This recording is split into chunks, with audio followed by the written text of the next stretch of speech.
अस्सलाम वालेकुम student, welcome to मेडिकोलॉजी। आज की क्लास में हम स्टार्ट करने वाले हैं सेल स्ट्रक्चर एंड फंक्शन का चैप्टर।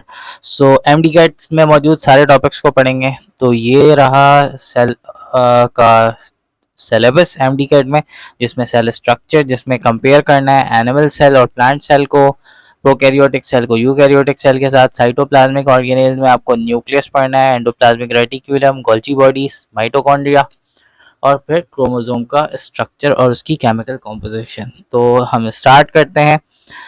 So first comparison. देखो भाई, जो आपका प्लांट सेल की बहुत बच्चों वाला टॉपिक है, जो आप नाइन्थ क्लास से पढ़ते हुए आ रहे हो। सेल, एनिमल सेल और प्लांट सेल का डिफरेंस। सबसे पहली चीज सेल वॉल। सेल वॉल जो है आपको पता है प्लांट सेल में मौजूद होता है, सेल्यूलोज का बना होता है, जो कि उसको सपोर्ट देता है और उसको शेप देता है, जबकि एनिमल सेल में ये एब्सेंट होता है। क्यों एब्सेंट होता है? क्योंकि लोकोमोशन की वजह से। लोकोमोशन में जो है फ्लेक्सिबिलिटी चाहिए होती है, जबकि सेल वॉल जो है सेल की फ्लेक्सिबिलिटी को ख़त्म करता है। अच्छा भी, सेल मेम्ब्रेन प्लांट सेल के अंदर जो है सेल मेम्ब्रेन सेल वॉल के अंदर होता है, बीनीथ द सेल वॉल होता है, जबकि एनिमल सेल में सेल मेम्ब्रेन जो है आउटर मोस्ट बाउंड्री होती है। अच्छा, प्लांट सेल की जो शेप है वो फिक्स होती है, रेगुलर होती है, रेक्टेंगुलर ज़्यादातर, और सेल वॉल की वजह से। जबकि एनिमल सेल में क्योंकि सेल वॉल नहीं होता तो वो इरेगुलर या मोस्टली राउंडेड शेप का होता है। न्यूक्लियस जो है वो आपके पास प्लांट सेल में है, ऑब्वियसली दोनों सेल में है, लेकिन प्लांट सेल में किधर होता है? Push to one side by large vacuole, क्योंकि लार्ज वैक्यूल की वजह से वो एक साइड पे दब जाता है। एनिमल सेल में वो ज्यादातर सेंटर में होता है। अच्छा भाई, एक चीज और, एनिमल सेल में एक सेल ऐसा भी है जिसमें न्यूक्लियस जो है वो आपका सेंटर में नहीं होता बल्कि पेरिफेरा में होता है। अब वो कौन सा सेल है बेटा, आप बताओ कमेंट में।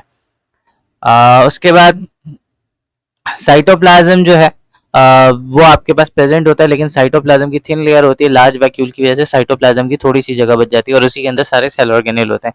जबकि एनिमल सेल में जो है साइटोप्लाज्म होता है, क्योंकि लार्ज वैक्यूल तो होता नहीं है, पूरे सेल में साइटोप्लाज्म प्रेजेंट होता है throughout the cell. Vacuole large vacuole है, सेंट्रल वैक्यूल परमानेंट होता है। एनिमल सेल में टेम्परेरी वैक्यूल्स बनते हैं। क्लोरोप्लास्ट प्रेजेंट होता है, फोटोसिंथेसिस करता है, एनिमल सेल में नहीं होता प्रेजेंट। माइटोकॉन्ड्रिया प्रेजेंट होता है, दोनों में ये सिमिलैरिटी है एनिमल सेल और प्लांट सेल में। सेंट्रियोल्स, सेंट्रियोल्स प्लांट सेल में नहीं होता, क्योंकि माइक्रोट्यूब्यूल्स जो होते हैं वो प्लांट सेल में पूरे सेल में बिखरे हुए होते हैं, जबकि एनिमल सेल में एक जगह पे जमा हो जाते हैं और बनाते हैं सेंट्रियोल, जिससे फिर स्पिंडल फाइबर बनता है जो सेल डिवीजन के टाइम पे हेल्प करता है। लाइसोसोम जो है लेस कॉमन है, इसके अंदर जो है यूजुअली जो लाइसोसोम का लाइटिक फंक्शन है उसके लिए वैक्यूल्स मौजूद होता है, लाइसोसोम अलग से मौजूद नहीं होता। जबकि एनिमल सेल में प्रॉपर लाइसोसोम मौजूद होता है, जो इंट्रासेल्युलर डाइजेशन, ऑटोफैगी, ये सारे काम कर रहा होता है। अच्छा भाई, अब सवाल ये है कि इससे एमसीक्यूज किस तरह से आएंगे। तो सिंपल से ही एमसीक्यूज आते हैं, इससे कोई रॉकेट साइंस तो होती नहीं है इस पे। कुछ एमसीक्यूज मैंने यहाँ पे निकाला है। देखो भाई, which pair of structure is present in a typical plant cell but absent in typical animal cell. अब क्या है, कौन सा पेयर है? सेल मेम्ब्रेन माइटोकॉन्ड्रिया तो दोनों में होता है। सेल वॉल एंड क्लोरोप्लास्ट जो है वो आपके पास प्लांट सेल में होता है और एनिमल सेल में नहीं होता। तो बी इसका करेक्ट ऑप्शन है। जबकि न्यूक्लियस राइबोसोम दोनों में होता है, गोल्जी apparatus और साइटोप्लाज्म दोनों में होता है। अच्छा भाई, the fix and regular shape of plant cell is mainly due to the presence of, obviously it is due to cell wall. इसी तरह से which structure is common in both typical plant and animal cell. दोनों में क्या common होता है बेटा? Mitochondria common होता है दोनों के अंदर। अच्छा भाई, a student observe a cell under microscope and find cell wall, chloroplast, large vacuole, the cell most probably of. अच्छा, एक स्टूडेंट जो है वो माइक्रोस्कोप में देखता है और सेल में उसमें उसको सेल वॉल भी नजर आता है, क्लोरोप्लास्ट भी नजर आता है, लार्ज वैक्यूल, तो वो प्लांट का सेल है। अब ऑप्शन में देखो, ह्यूमन चीक एपिथेलिया, ये एनिमल सेल है। Onion root tips only, green leaf tissue, blood plasma cell. अब ये ए और डी तो नहीं हो सकता, क्यों? क्योंकि ये तो एनिमल सेल है। अब बी और सी में, क्योंकि यहाँ पे क्लोरोप्लास्ट का भी जिक्र है बेटा, सही है, तो इसीलिए यहाँ पे, क्योंकि अनियन रूट टिप्स जो कि उसमें ल्यूकोप्लास्ट होता है, क्योंकि उसमें फोटोसिंथेसिस तो करना नहीं है, तो क्लोरोप्लास्ट वाला सेल ग्रीन लीफी सेल्स होता है। सी इसका सही ऑप्शन है। ठीक है बेटा, तो कुछ इस तरह के एमसीक्यूज इसमें से आ सकते हैं। मैंने आपको हर जो कुछ एक जनरल एग्जाम्पल यहाँ पे दे दिए। अब जरा बात करते हैं बेटा दूसरा टॉपिक, कंपैरिजन करना है हमने प्रोकैरियोट और यूकैरियोटिक सेल्स में। देखो, प्रोकैरियोटिक सेल जो है, cells have primitive type of nucleus, does not bounded by nuclear membrane, जबकि यूकैरियोटिक सेल देखो, प्रोकैरियोट, प्रो का मतलब होता है फर्स्ट और क्लियरली और सॉरी अर्ली, यानी प्रिमिटिव यानी पुराने इब्तदाई, और कैरियन का मतलब होता है न्यूक्लियस। और यूकैरियोटिक में यू का मतलब होता है प्रॉपर या ट्रू, और कैरियन का मतलब होता है न्यूक्लियस। देखो सिंपल, न्यूक्लियस क्या कैरी करता है, न्यूक्लियस कैरी करता है जेनेटिक मटेरियल। सही है, न्यूक्लियस कैरी करता है जेनेटिक मटेरियल। अब अगर बेटा एक सेल का जेनेटिक मटेरियल है और उसके बाहर वो ओपन है, साइटोप्लाज्म के साथ ओपन एमएक्स है, और एक सेल का जेनेटिक मटेरियल जो है उसके बाहर एक मेम्ब्रेन है, और फिर सेल का साइटोप्लाज्म है, यानी अब आप दोनों में देखो कि यहाँ न्यूक्लियर मटेरियल जो है ओपन है साइटोप्लाज्म में, और यहाँ पे इनक्लोज है सेल मेम्ब्रेन के अंदर। तो ये वाला आपका यूकैरियोटिक सेल है और ये वाला आपका प्रोकैरियोटिक सेल है। इसके अंदर आपके पास प्रोकैरियोटिक में न्यूक्लियोप्लाज्म न्यूक्लियोलस कुछ भी नहीं होता, जबकि यूकैरियोटिक में न्यूक्लियोप्लाज्म भी होता है, न्यूक्लियोलस भी होता है। और प्रोकैरियोटिक सेल में only one circular long interwoven DNA is present. अब देखो इसमें एक ही डीएनए होता है, किस फॉर्म में होता है, सर्कुलर फॉर्म में होता है। अब क्योंकि एक ही होता है बेटा, तो इसमें एक ही मटेरियल मौजूद है, इसलिए हमेशा प्रोकैरियोट जो होता है वो हैप्लॉइड होता है बेटा। सही है, क्योंकि एक न्यूक्लियस हो, एक आपका इसके अंदर क्रोमैटिन डीएनए होता है, जबकि इसके अंदर क्या होता है, number of DNA are present which में appear in the form of chromosome during cell division. बहुत सारे डीएनए होते हैं, तो आपका यूकैरियोटिक सेल हैप्लॉइड भी होता है, और आपका डिप्लॉइड भी हो सकता है, हैप्लॉइड भी हो सकता है, डिप्लॉइड भी हो सकता है, इवन ट्रिप्लॉइड और क्वाड्रुप्लॉइड भी हो सकता है प्लांट्स में। The chromatin material does not contain histone protein. इसके अंदर जो क्रोमैटिन मटेरियल होता है उसके अंदर हिस्टोन, क्योंकि भाई इसके अंदर सिंगल डीएनए और क्रोमोसोम भी नहीं बन रहा, तो क्रोमोसोम तो जब क्रोमोसोम बनेगा तो हिस्टोन प्रोटीन की जरूरत होगी, जबकि इसके अंदर क्रोमैटिन प्रेजेंट होता है और इसके अंदर डीएनए जो है वो हिस्टोन के अराउंड कॉइल्ड हो जाता है, तो क्रोमैटिन बनता है। इसके अंदर कोई मेम्ब्रेन बाउंडेड ऑर्गेनेल प्रेजेंट नहीं होता है, एंडोप्लाज्मिक रेटिकुलम माइटोकॉन्ड्रिया कुछ भी नहीं होता, इसके अंदर सारे और मेम्ब्रेन बाउंडेड ऑर्गेनेल प्रेजेंट होते हैं। इसके अंदर मीजोसोम्स मौजूद होता है। मीजोसोम क्या है, मिसाल के तौर पे ये सेल मेम्ब्रेन है। अब ये सेल मेम्ब्रेन में कुछ अंदर की तरफ फोल्डिंग्स बनती हैं, जिसमें फिर आपका डीएनए रेप्लिकेट होता है, जो है रेस्पिरेटरी रिएक्शंस होते हैं, ये सारे काम होते हैं, इसको हम मीजोसोम्स कहते हैं। जबकि यूकैरियोटिक सेल में तो माइटोकॉन्ड्रिया अलग मौजूद है, यानी सारे काम के लिए अलग से ऑर्गेनेल्स मौजूद है, तो मीजोसोम का कोई काम ही नहीं है। अब रही बात इसमें से किस तरह के एमसीक्यूज आ सकते हैं बेटा, जैसे कि which of the following is absent in prokaryotic cell. Prokaryotic cell में क्या एब्सेंट है भाई, अब आप इसमें देखो, न्यूक्लियोलस नहीं होता प्रोकैरियोटिक सेल में, राइबोसोम होता है, साइटोप्लाज्म, सेल मेम्ब्रेन सब होता है। In eukaryotic cell the nucleus is called true nucleus because it is, eukaryotic cell में न्यूक्लियस को ट्रू न्यूक्लियस क्यों कहते हैं, अब not surrounded by any membrane, present in the cytoplasm without boundary, bounded by nuclear membrane made up of RNA। तो क्योंकि nuclear membrane मौजूद है, इस वजह से उसको ट्रू न्यूक्लियस बोल रहे हैं। The genetic material of typical prokaryotic cell is usually, जो जेनेटिक मटेरियल होता है अभी हमने पढ़ा कि वो सर्कुलर होता है और सिंगल होता है, एक ही मटेरियल होता है, वो भी सर्कुलर फॉर्म में मौजूद होता है। सही। अच्छा, which pair is incorrectly, which pair is correctly match, prokaryote membrane bounded organelle present, ये तो नहीं होता। यूकैरियोट मीजोसोम्स प्रेजेंट, ये भी नहीं होता। फिर उसके बाद प्रोकैरियोट न्यूक्लियोलस एब्सेंट, ये बिल्कुल ठीक बात है। यूकैरियोट न्यूक्लियर मेम्ब्रेन एब्सेंट, ये गलत बात है, तो सही ऑप्शन है इसका सी। सही है भाई, इस तरह के एमसीक्यूज आपको देखने को मिलेंगे इन एमडी कैट। आपको हर तरह के आपको सिंपल एमसीक्यूज भी मिलेंगे, क्योंकि आपको पता है ना पीएमडीसी कहता है कि 70% जो है वो रिकॉल्ड होगा, वो बुक के क्वेश्चंस आ रहे होंगे, और 30% जो है वो एप्लीकेशन बेस्ड होगा। तो बायोलॉजी 2025 का भी पेपर उठा के देखो तो इतना मुश्किल नहीं है, क्योंकि बायोलॉजी लेंदी है, बहुत सारी चीज़ें पढ़नी है, और नंबर ऑफ एमसीक्यूज भी ज़्यादा है, तो इसीलिए बायोलॉजी में थोड़ी सी मेहनत ज़्यादा करनी पड़ रही होती है।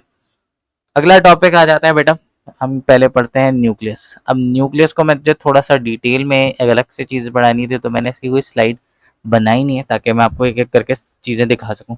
अब यहाँ पे जो न्यूक्लियस की बात करेंगे वो हमारे पास यूकैरियोटिक न्यूक्लियस होगा।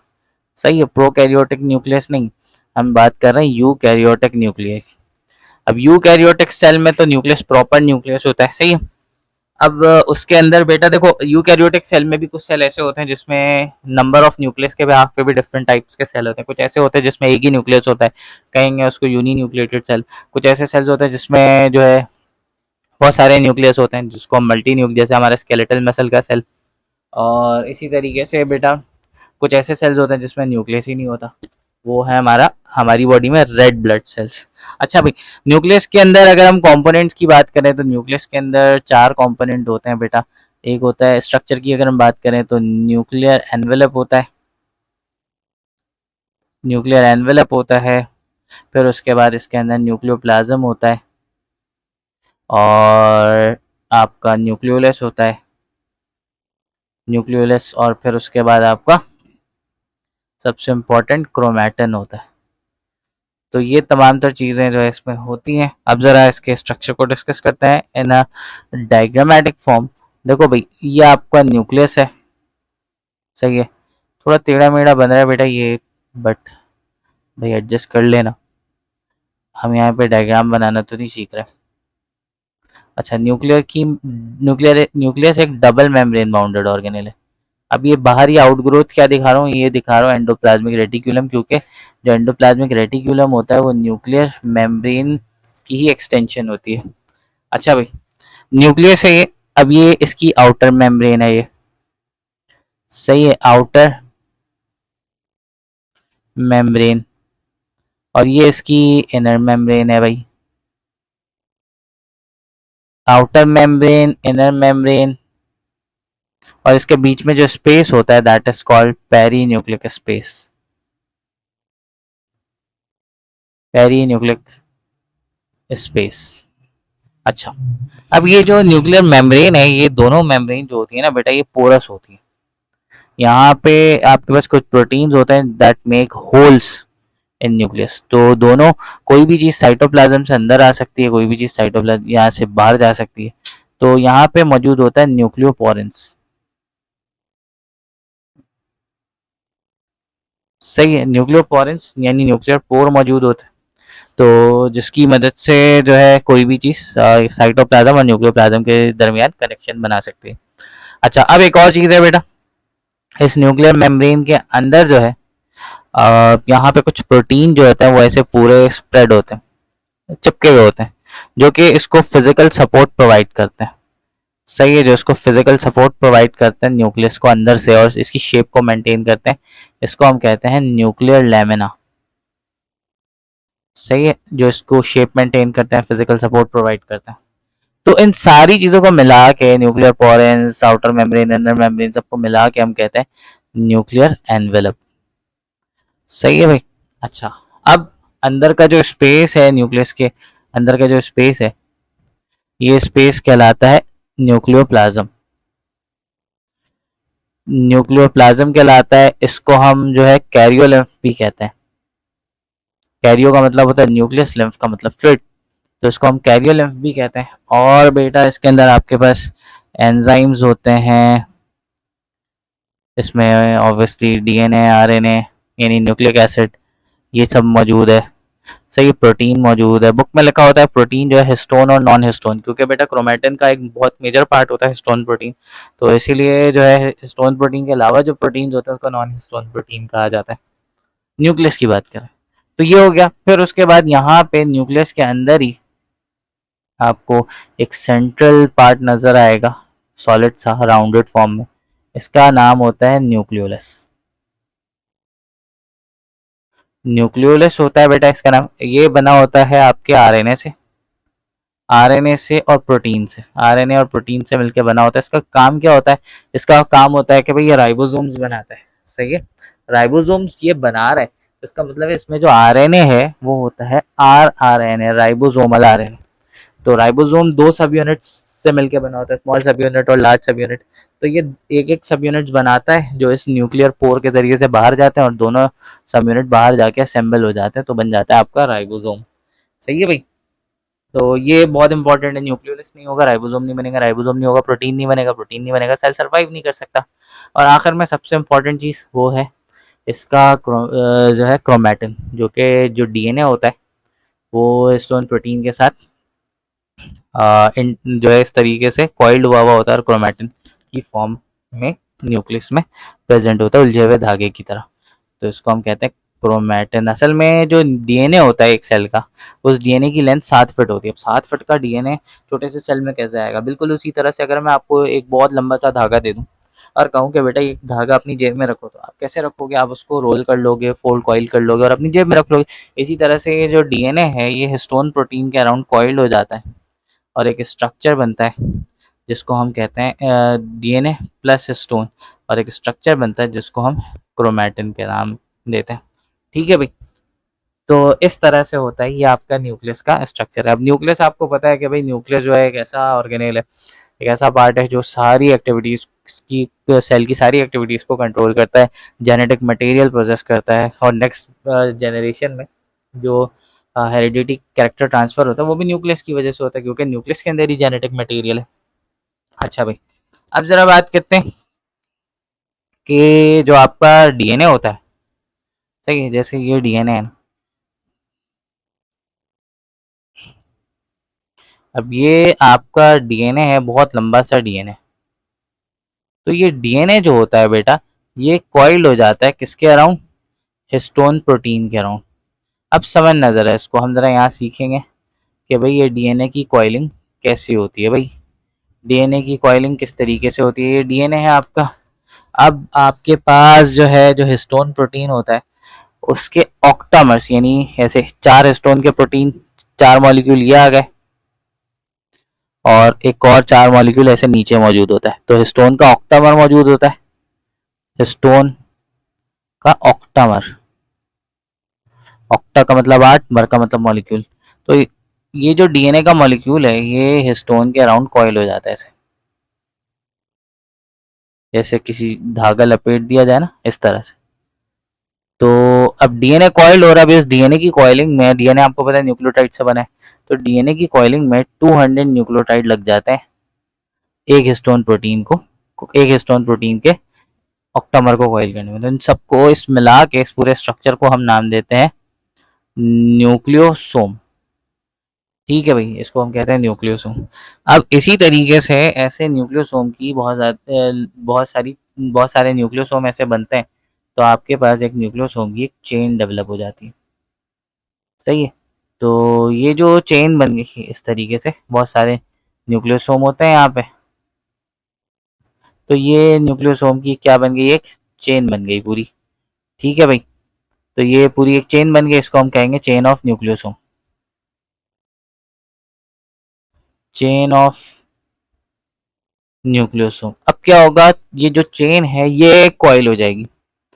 अब देखो ये एक न्यूक्लियोसोम, ये दो न्यूक्लियोसोम के बीच में जो छोटा सा डीएनए का पतला सा स्ट्रक्चर होता है, this is called linker DNA. सही है, अब क्योंकि ये फ्लेक्सिबल सा स्ट्रक्चर होता है तो ये क्या होता है, ऐसे कॉइल होना शुरू हो जाता है। समझ रहे हो बात? ये इस तरीके से इसकी कॉइलिंग होना इसकी शुरू हो जाती है। तो ये न्यूक्लियोसोम जो है, ये देखो भाई, इस तरीके से ये न्यूक्लियोसोम जो है कॉइल हो रहा है लाइक दिस।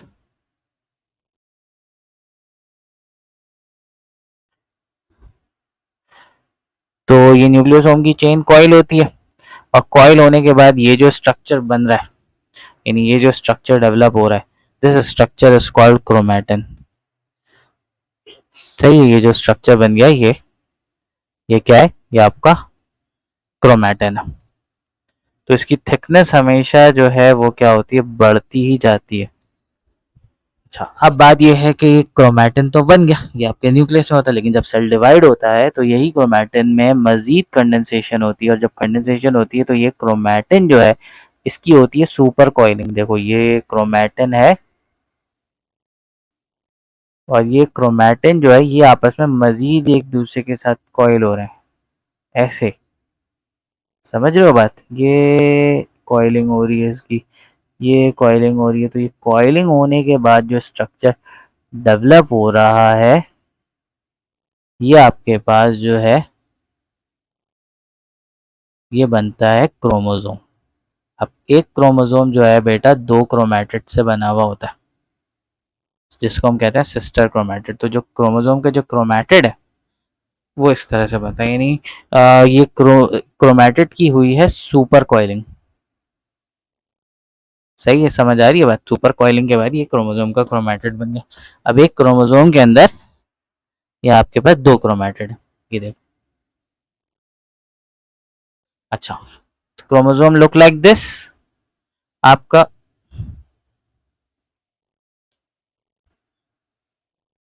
ऐसा ना, अगर मैं इसको यहाँ पे ड्रॉ करूँ थोड़ा सा इस तरह से, तो इसका स्ट्रक्चर आपको ये ऐसा नजर आएगा। तो ये जो दो क्रोमैटिड है बेटा,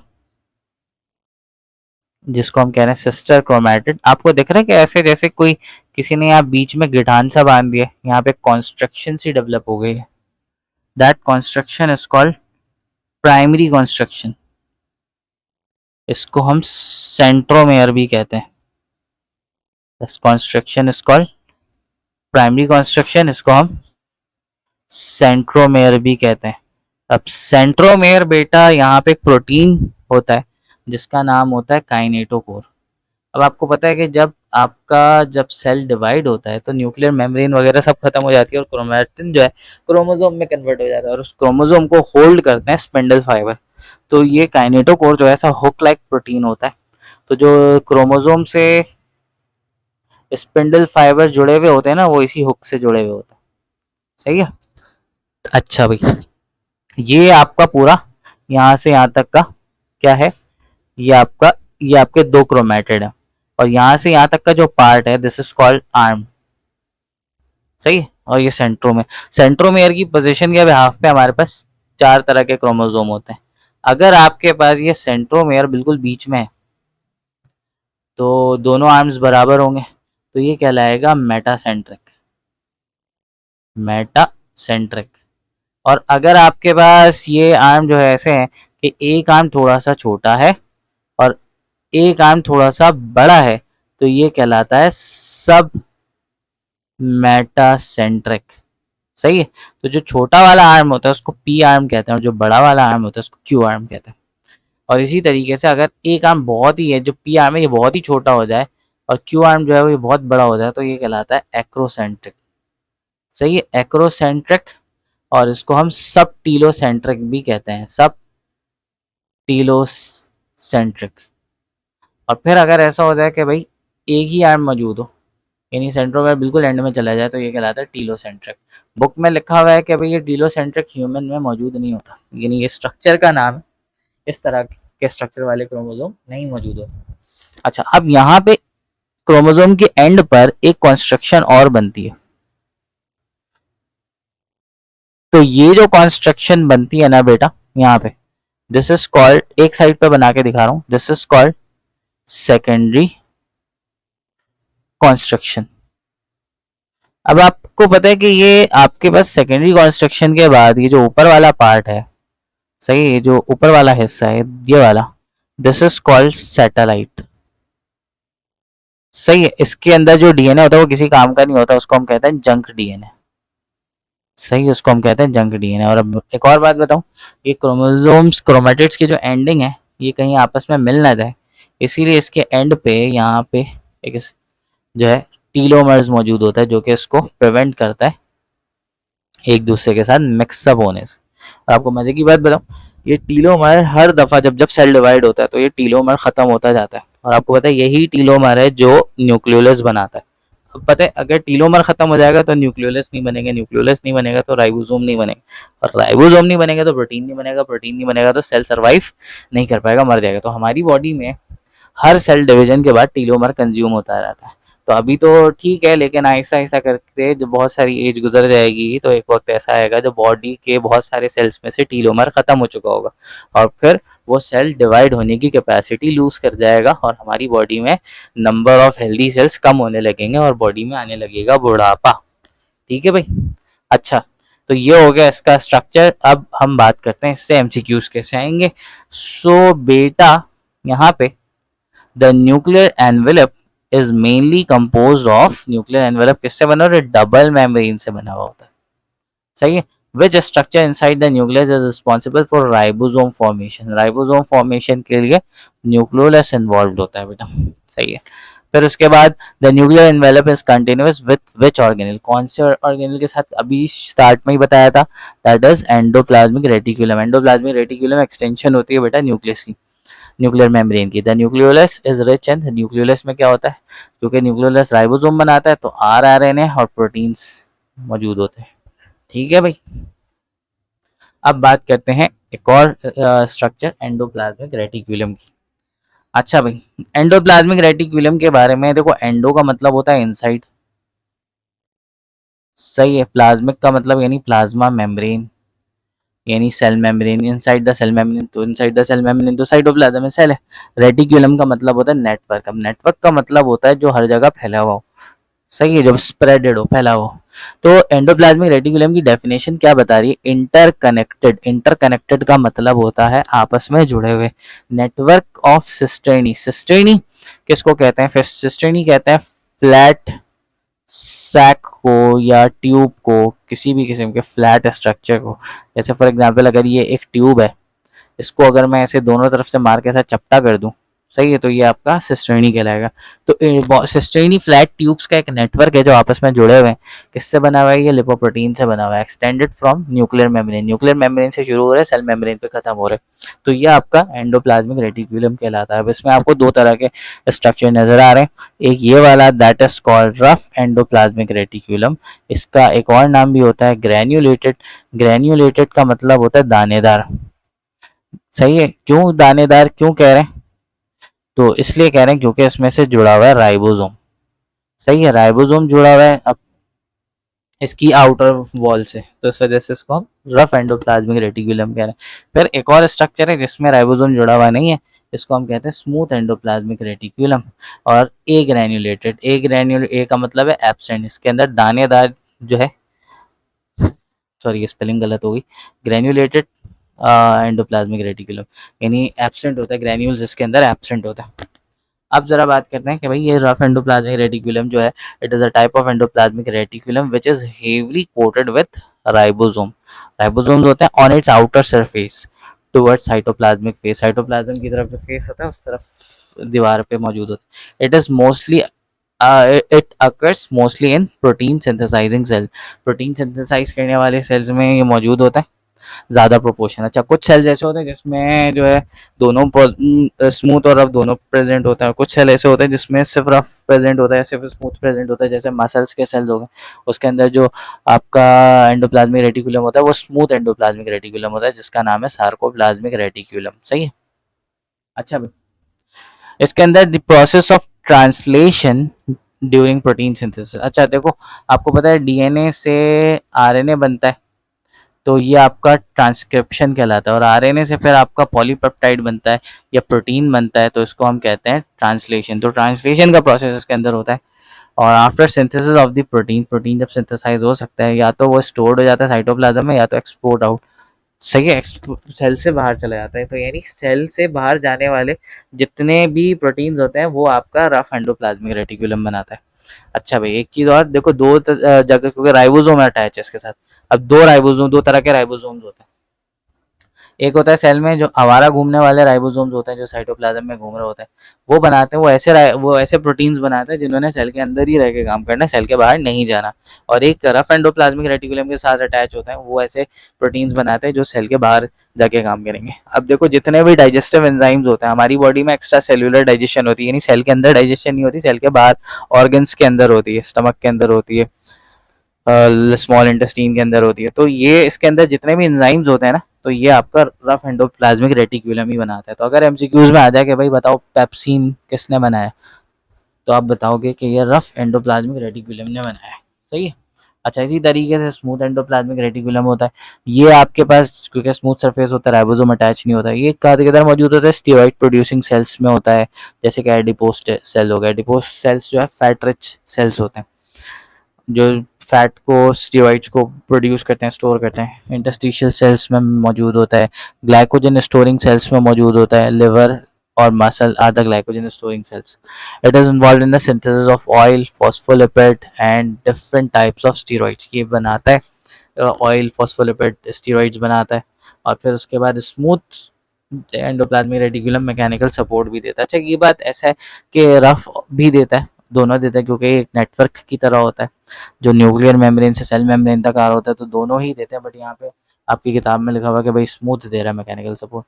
अब अगर ओवरऑल फंक्शन की बात करें, अच्छा स्मूथ एंडोप्लाज्मिक रेटिकुलम एक और काम करता है। जब आप धूप में निकलते हो तो आप सुनते हो ना कि भाई धूप में रहने से हड्डियां मजबूत होती हैं, विटामिन डी मिलता है। तो धूप में जब आप निकलते हो तो कोलेस्ट्रॉल आपका विटामिन डी में कन्वर्ट हो जाता है, और ये कौन करता है? सनलाइट की मौजूदगी में। सनलाइट में विटामिन डी और थोड़ी रहा होता है कि आपको मिल रहा है। आपकी सनलाइट जब पड़ती है तो आपकी बॉडी का कोलेस्ट्रॉल विटामिन डी में कन्वर्ट होता है, और ये कौन करता है? स्मूथ एंडोप्लाज्मिक रेटिकुलम इन स्किन। सही है भाई। अच्छा, the endoplasmic reticulum perform many important function in the cell. It serves as supporting platform for the ribosome. Ribosome को सपोर्ट करता है। It forms a structural framework of the cell. Cell का एक structure framework बना रहा है, surface area को बढ़ा रहा है, और मेटाबॉलिक प्रोसेस रिएक्शन जो है इसमें हो रहा है ज़्यादातर, ख़ासतौर पे metabolically active smooth endoplasmic reticulum होता है। और इसी तरह से कंडक्टिंग पाथवे बना रहा है, जिसके ज़रिए से सेल में बनने वाली कोई भी चीज़ एक्सपोर्ट होती है। सही है। और इसी तरह से इंट्रासेलुलर सर्कुलेशन होती है, यानी न्यूक्लियस से कोई चीज़ अगर साइटोप्लाज्म में जा रही है, या जो है आपके पास साइटोप्लाज्म से कोई चीज़ न्यूक्लियस में जाती है, तो वो अक्सर एंडोप्लाज्मिक पाथवे के ज़रिए से ही जाती है। अच्छा भाई, जैसे यहाँ लिखा हुआ है ना, it provide passage of RNA to pass from nucleus to various cell organelle. It help in detoxification में हेल्प करता है, हार्मफुल ड्रग्स को डिटॉक्सिफाई करता है, storage and release of calcium ion, manufacturing of lipid, formation of Golgi apparatus. Golgi apparatus बनाता है, कौन बनाता है? Smooth endoplasmic reticulum. सही है। इसी तरीके से क्या लिखा है? Smooth endoplasmic reticulum transport protein from RER to Golgi bodies through themselves, यानी जो भी प्रोटीन आपका रफ एंडोप्लाज्मिक रेटिकुलम में बनता है तो वो पहले स्मूथ एंडोप्लाज्मिक रेटिकुलम में जाता है, फिर गोल्जी बॉडीज में जाता है, और फिर गोल्जी बॉडीज उसको फाइनलाइज करता है। तो ये हो गया आपका एंडोप्लाज्मिक रेटिकुलम। अब इस इतनी सारी चीज़ें पढ़ी, इसमें से एमसीक्यूज किस तरह के हो सकते हैं भाई? अब एक एमसीक्यूज है, जैसे cell is actively secreting digestive enzyme, which organelle would be most highly developed in the cell? अब डाइजेस्टिव एंजाइम प्रोड्यूस कर रहा है सेल, तो आपके पास यहाँ पे कौन सा होगा भाई? तो एंजाइम्स की बात हो रही है, एंजाइम्स प्रोटीन है, तो यहाँ पे रफ एंडोप्लाज्मिक रेटिकुलम जो है। फिर the sarcoplasmic reticulum is modified form of, sarcoplasmic reticulum है आपका, वो किसकी मॉडिफाइड फॉर्म है बेटा? अभी आपको बताया स्मूथ एंडोप्लाज्मिक रेटिकुलम की मॉडिफाइड फॉर्म होती है वो। फिर which of the following cell would likely to have more rough endoplasmic reticulum? अब जो सेल प्रोटीन वगैरह सिक्रीट करता है उसमें ज़्यादा रफ एंडोप्लाज्मिक रेटिकुलम होगा। अभी एडिपोज सेल लिपिड वाले सेल हैं, steroid producing cell, skeletal muscle fibre only, इनमें से कोई भी सब स्मूथ एंडोप्लाज्मिक रेटिकुलम ज़्यादा होता है इनमें। सिर्फ पैनक्रियाटिक सेल है, एंजाइम सिक्रीटिंग सेल पैनक्रियास का, उसमें रफ एंडोप्लाज्मिक रेटिकुलम ज़्यादा होंगे। फिर दी ER help in intracellular transport, mainly because intracellular transport करता है ER। क्यों करता है? Forms chromosome, control heredity, produce spindle fibre, form a channel like network, क्योंकि चैनल लाइक नेटवर्क बनाता है, इस वजह से ये काम करता है। सही है भाई। अब अगले ऑर्गेनेल की बात करते हैं, वो है हमारे पास गोल्जी बॉडीज या गोल्जी कॉम्प्लेक्स। गोल्जी बॉडीज को या गोल्जी कॉम्प्लेक्स को गोल्जी कॉम्प्लेक्स क्यों कहा जाता है? क्योंकि इसका जो डिस्कवर था, जिसका नाम था कैमिलो गोल्जी, 1898 में उसने इसको डिस्कवर किया, और उसी के नाम पे हमने इस ऑर्गेनेल का नाम रख दिया गया। सही है। अब इसको गोल्जी अपैरेटस बोल लो, गोल्जी बॉडीज बोल दो, गोल्जी सोम कह लो, या गोल्जी कॉम्प्लेक्स कह लो, एक ही बात है। क्या लिखा हुआ है? Like endoplasmic reticulum it is canalicular system. ये भी कैनालिक्यूलर सिस्टम होता है, ट्यूब्स का, सैक का एक सिस्टम होता है, लेकिन एंडोप्लाज्मिक रेटिकुलम के मुकाबले में ये पैरेलल अरेंज होता है। सही है। फ्लैटेंड मेम्ब्रेन होती है इसके अंदर विदाउट राइबोसोम। सही है। तो इसके अंदर आपके पास पैरेलल अरेंजमेंट है, और इसमें राइबोसोम वगैरह कहीं पे भी अटैच नहीं होता, और it is basically develop from SER। अब SER स्मूथ एंडोप्लाज्मिक रेटिकुलम से ये डेवलप होता है। यहाँ पे मैंने ये डायग्राम बनाई है कि भाई पहले जो आपका रफ एंडोप्लाज्मिक रेटिकुलम से स्मूथ एंडोप्लाज्मिक रेटिकुलम में आता है, फिर ट्रांसपोर्ट वेसिकल की फॉर्म में, यानी एक वैक्यूल की फॉर्म में, इसमें जो भी प्रोडक्ट होता है वो रिलीज हो जाता है, और ये प्रोडक्ट आता है गोल्जी बॉडीज के पास। अच्छा बहरहाल, पहले जरा इसके स्ट्रक्चर की बात करते हैं। देखो, Golgi bodies are form in all eukaryotic cell, सारे यूकैरियोटिक सेल्स में मौजूद होता है। It is basically same morphology in plant and animal. इसके अंदर एनिमल और प्लांट सेल में दोनों में स्ट्रक्चर सेम होता है, और ये डिस्क शेप का होता है, consist of central flattened plate like compartment, जिसको हम सिस्टर्नी कहते हैं। Central flat plate like compartments होते हैं, जिसको ये जो पूरा पार्ट आपको नजर आ रहा है, ये सारा क्या है, सिस्टर्नी है। फिर क्या है, peripheral network of interconnecting tubules. Peripheral network हम कहते हैं बेटा, हम पेरिफेरल नेटवर्क कहते हैं जो चीज बाउंड्री के करीब हो। सही है, बाउंड्री के करीब टिब्यूल्स। अब इस डायग्राम में कहीं पे भी टिब्यूल्स नजर नहीं आ रहे। और peripherally occurring vesicle called Golgian vesicles. अब ये जो वेसिकल्स आपको नजर आ रहे हैं, क्योंकि ये बाउंड्री के करीब आउटर पार्ट है, तो दीज आर गोल्जियन वेसिकल। अब देखो इस डायग्राम में मैंने यहाँ पे दिखाया है कि ये जो आपको दिख रहा है कि ये आपको ये बीच में ये वाला हिस्सा, ये क्या है, सिस्टेनी है। सही है, सिस्टेनी है। अब यहाँ पे इस सिस्टेनी को ये जो जोड़ के रखा हुआ है, ये है इंटरकनेक्टिंग टिब्यूल्स। सही है, जो कि पेरीफ्री पे मौजूद होता है, यानी आपके पास इसमें किधर मौजूद होता है, बाउंड्री के पास मौजूद होता है। और फिर यहीं से आपका पेरीफ्री से ये वेसिकल्स रिलीज होते हैं। सही है, तो ये होता है। तो आपको बताया कि भाई किस गोल्जी बॉडी में सिस्टेनी होता है, सिस्टेनी फ्लैट सैक को बोलते हैं, और उसके अंदर जो स्पेस होता है उसको ल्यूमेन का नाम देते हैं। सही, फिर उसके बाद इसके अंदर आपस में कनेक्ट करने के लिए टिब्यूल्स मौजूद होते हैं, जो कि पेरीफे बाउंड्री के पास होता है। फिर गोल्जियन वेसिकल्स होते हैं। फिर कह रहा है in Golgian system interconnected tubules are formed around the central stock. सही, अब ये बता रहा है कि जो इंटरकनेक्टेड टिब्यूल है वो सेंट्रल स्टॉक के अराउंड बनता है। अब देखो ये आपका ये जो पूरा पार्ट है, ये जो इतने सारे जो आपके सिस्टेनी है, इसको हम कह रहे हैं सेंट्रल स्टॉक, और फिर इसके अराउंड बन रहा है ये आपका गोल्जियन टिब्यूल। सही है, the process of forming cisternae tubule remain continue at one end. यानी आपको पता है कि सिस्टेनी, अच्छा देखो, गोल्जी बॉडीज फिक्स स्ट्रक्चर नहीं होता। आपको पता है कि रफ एंडोप्लाज्मिक रेटिकुलम से जो भी चीज़ बनी वो आई स्मूथ एंडोप्लाज्मिक रेटिकुलम में, और स्मूथ एंडोप्लाज्मिक रेटिकुलम ने एक वेसिकल रिलीज किया जिसको हम कहते हैं ट्रांसपोर्ट वेसिकल। अब ये ट्रांसपोर्ट वेसिकल आता है, इसके साथ जुड़ जाता है। अब आपको दिख रहा है कि ये ट्यूब, ये सिस्टेनी बहुत छोटा है, ट्रांसपोर्ट वेसिकल आएगा, जुड़ेगा, इसका साइज बड़ा हो जाएगा। फिर और ट्रांसपोर्ट वेसिकल आएगा, इसका साइज और बड़ा हो जाएगा। इस तरह से ये ट्रांसपोर्ट वेसिकल आके जुड़ता रहता है, सिस्टेनी का साइज बड़ा होता रहता है। और दूसरी तरह साइड से ये जो है गोल्जियन वेसिकल्स रिलीज होते रहते हैं और ये सिस्टेनी का साइज छोटा होता जाता है। तो एक तरफ से वेसिकल्स आके अटैच हो रहे हैं, सिस्टेनी का साइज बड़ा होता जा रहा है, और एक तरफ से रिमूव होते जा रहे हैं, तो वो गोल्जियन वेसिकल का साइज छोटा होता जा रहा है। अब ये वाला जो फेज होता है, जहाँ जो न्यूक्लियस के यानी जो है राइबोसोम की तरफ, एंडोप्लाज्मिक रेटिकुलम की तरफ होता है, जहाँ से ये रिसीव करता है, दैट इज सिस फेस। सही है, ये होता है आपका कॉन्वेक्स शेप का। सही, सिस फेज होता है। और फिर उसके बाद ये वाला जो फेज होता है जहाँ से वेसिकल रिलीज होता है, इसको हम कहते हैं ट्रांस फेज। सही है, इसको जो है मेच्योरिंग फेज भी कहते हैं, और ये होता है कॉनकेव ऑल्सो। सही है भाई, ये याद रखना, cis face is receiving, trans is exiting. और आपका सिस फेज जो है ये आपका कॉन्वेक्स होता है, ट्रांस फेज जो है ये आपका कॉनकेव होता है। अब बात करते हैं कि भाई गोल्जी बॉडीज का फंक्शन। देखो यहाँ पे बताया गया गोल्जी बॉडीज का फंक्शन कि भाई Golgi complex are specially prominent and glandular cells. जो ग्लैंडुलर सेल्स होता है, ग्लैंड सेल्स होते हैं, उसमें ज़्यादा प्रोमिनेंट होता है। आप क्या लगा, the product of endoplasmic reticulum are modified, stored and then sent to the other destination. यानी जो है एंडोप्लाज्मिक रेटिकुलम का जो भी प्रोडक्ट होता है वो मॉडिफाइड होता है, स्टोर होता है, और फिर रिलीज हो जाता है। अब यानी क्या फंक्शन परफॉर्म कर रहा है, कलेक्शन का, एंडोप्लाज्मिक रेटिकुलम का प्रोडक्ट को रिसीव करता है, उसको पैकेजिंग करता है, प्रोसेस करता है सिक्रीशन के लिए। सही है, अब the secretion are mainly protein which they collect from rough endoplasmic reticulum to smooth endoplasmic reticulum. यानी जो प्रोटीन ज्यादातर जो उसकी सिक्रीशन होती है वो प्रोटीन होता है, जो ये रफ एंडोप्लाज्मिक रेटिकुलम से रिसीव करता है, जो कि रफ से स्मूथ, स्मूथ से फिर फाइनली गोल्जी बॉडीज के आता है। Modify to perform specific function and then export to in the form of vesicle. उसको मॉडिफाई करता है और उसको एक्सपोर्ट कर देता है वेसिकल की फॉर्म।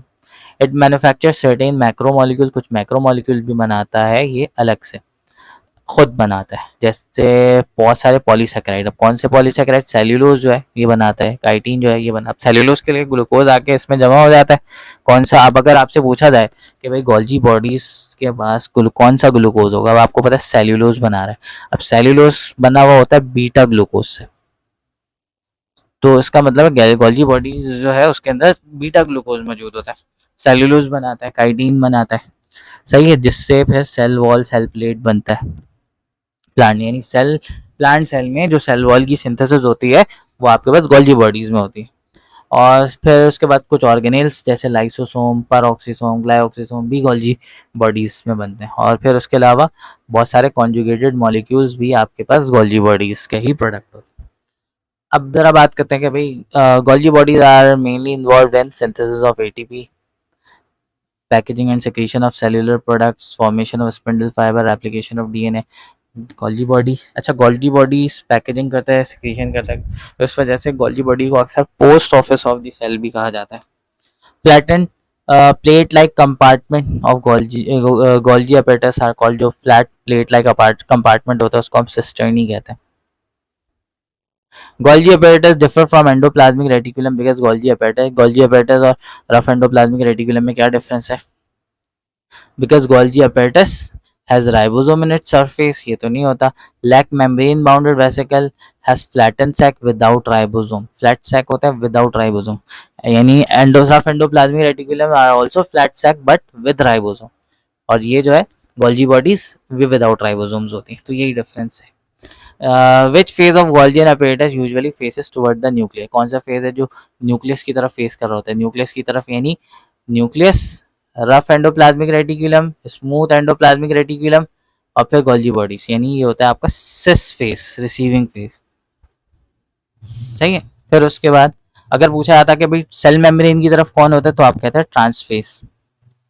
अच्छा, the trans face in of Golgi apparatus is usually, trans face जो होता है वो आपका कॉनकेव होता है और उसको हम मैच्योरिंग फेस भी कहते हैं। सही है भाई। अब बात करेंगे माइटोकॉन्ड्रिया की।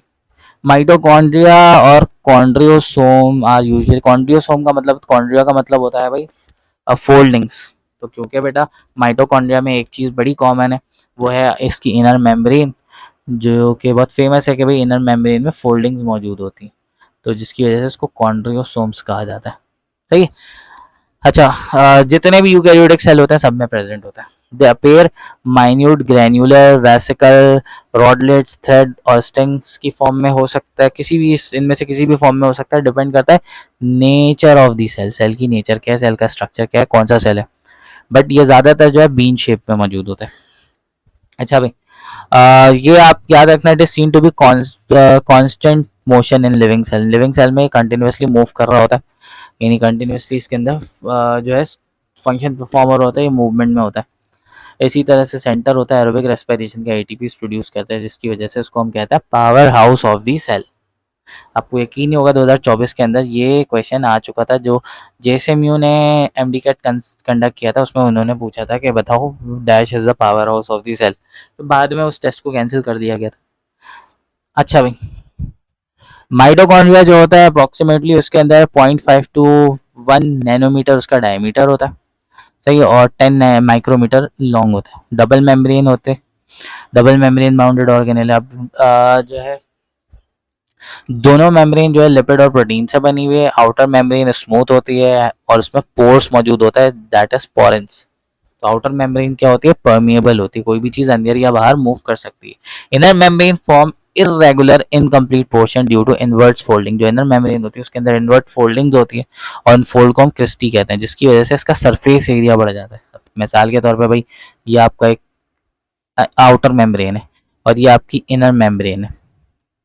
तो अब अगर मैं पूछूं कि बताओ इन दोनों मेम्ब्रेन को अगर खोलूं, यानी अगर मैं इनर मेम्ब्रेन को सीधा कर दूं तो उसका साइज इससे भी बड़ा हो जाएगा, आउटर मेम्ब्रेन से भी बड़ा हो जाएगा।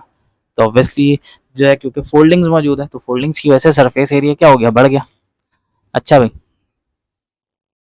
इसके अंदर जो है ताकि ज़्यादा से ज़्यादा प्रोटीन अटैच हो सके, कौन से प्रोटीन भाई, जैसे एटीपी सिंथेटेस कॉम्प्लेक्स हो गया, एटीपीएस कॉम्प्लेक्स हो गया, साइटोक्रोम्स हो गए, एनएडी एफईडी हो गया। अब ये चीज़ बहुत डिटेल से मैंने बायोएनर्जेटिक्स के चैप्टर में जो है समझाई हुई है, तो आप उसको देख सकते हो, तो आपको पता लगेगा कि भाई इसके अंदर कौन कौन से प्रोटीन हैं। सबको कलेक्टिवली हम कहते हैं इलेक्ट्रॉन ट्रांसपोर्ट चेन, ईटीसी। सही है।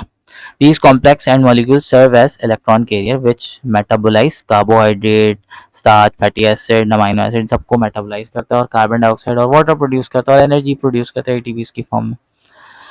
अच्छा, अब जो इनर मेम्ब्रेन होती है उसके अंदर फ्लूइड भरा हुआ होता है जिसको ऑर्गेनिक मैट्रिक्स या माइटोकॉन्ड्रियल मैट्रिक्स कहते हैं। इसके अंदर क्या होता है, नंबर ऑफ कंपाउंड और एंजाइम्स मौजूद होते हैं due to the production of high amount of energy of all cell organelles. सही। इसी तरह से माइटोकॉन्ड्रिया को पावर ऑफ द सेल कहते हैं क्योंकि ये बहुत ज़्यादा एनर्जी प्रोड्यूस करता है। इसी तरह से माइटोकॉन्ड्रिया जो है वो सेमी ऑटोनोमस है। सेमी ऑटोनोमस है क्योंकि इसके अंदर इसका अपना डीएनए मौजूद होता है, आरएनए मौजूद होता है और राइबोसोम मौजूद होता है। लेकिन राइबोसोम 70s वाला होता है, 80s वाला। यूकेरियोटिक सेल के अंदर 80s राइबोसोम होता है, लेकिन माइटोकॉन्ड्रिया के अंदर 70s राइबोसोम होता है। It mean it has metabolic function. अच्छा देखो, राइबोसोम के साइज के ऊपर डिपेंड कर रहा है 70s और 80s। फिलहाल इससे ज़्यादा डिटेल में नहीं जाऊँगा क्योंकि एमकेट के लिए भी आपके लिए राइबोसोम तो है नहीं, तो बस इतना याद रखो। अच्छा भाई, अब इसकी वजह से क्या होता है, इन प्रोटीन्स एंड एंजाइम्स की वजह से ये अपने एंजाइम्स खुद प्रोड्यूस कर सकता है। अब इनके में डीएनए मौजूद है, अपना एंजाइम खुद प्रोड्यूस कर सकता है और सबसे बढ़ के ये अपनी मर्जी से डिवाइड हो सकता है। हमारे सेल के जितने ऑर्गेनेल्स हैं वो सारे ऑर्गेनेल खुद डिवाइड नहीं हो सकते जब तक सेल डिवाइड ना हो, लेकिन माइटोकॉन्ड्रिया डिवाइड हो सकता है। तो इसी वजह से अब माइटोकॉन्ड्रिया की सिमिलैरिटी न्यूक्लियस से मिल रही है। कैसे? न्यूक्लियस के पास डबल मेम्ब्रेन है, इसके पास भी डबल मेम्ब्रेन है। न्यूक्लियस के बाद डीएनए, इसके पास भी डीएनए। सही है। अच्छा, इसी वजह एक चीज़ और है क्योंकि ये इसके पास पूरा एक जो है डीएनए भी मौजूद है। अभी हमने पढ़ा कि भाई इसके अंदर सर्कुलर डीएनए होता है बेटा, याद रखना, सर्कुलर डीएनए जो कि प्रोकैरियोट और प्रोकैरियोट जैसा राइबोसोम भी होता है। तो ऐसा लगता है कि भाई माइटोकॉन्ड्रिया जो है वो आपका हेट्रोट्रोफिक बैक्टीरिया से जो है ना, हेट्रोट्रोफिक बैक्टीरिया से अराइज हुआ है। तो माइटोकॉन्ड्रिया की रिजेम्बलेंस किसके साथ है? हेट्रोट्रोफिक बैक्टीरिया के साथ। अब क्या एमसीक्यू आ सकता है? The main advantage of cisternae in mitochondria is that they increase the surface area for the ATP formation. Which feature make mitochondria semi autonomous? कौन सी चीज़ है जो इसको सेमी ऑटोनोमस बनाती है? Presence of DNA and ribosomes. फिर इस तरीके से the enzyme for many metabolic reaction in mitochondria are mainly present in the matrix.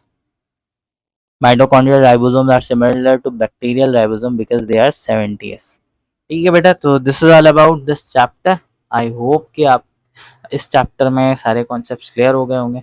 अब मैं आप इस एमसीक्यू, अब आप क्या करोगे, वीडियो के डिस्क्रिप्शन में जाओगे। डिस्क्रिप्शन में जाने के बाद जो है आपको मिलेगा एक लिंक, उस लिंक पे क्लिक करोगे, आपके पास ओपन हो जाएगा एक टेस्ट।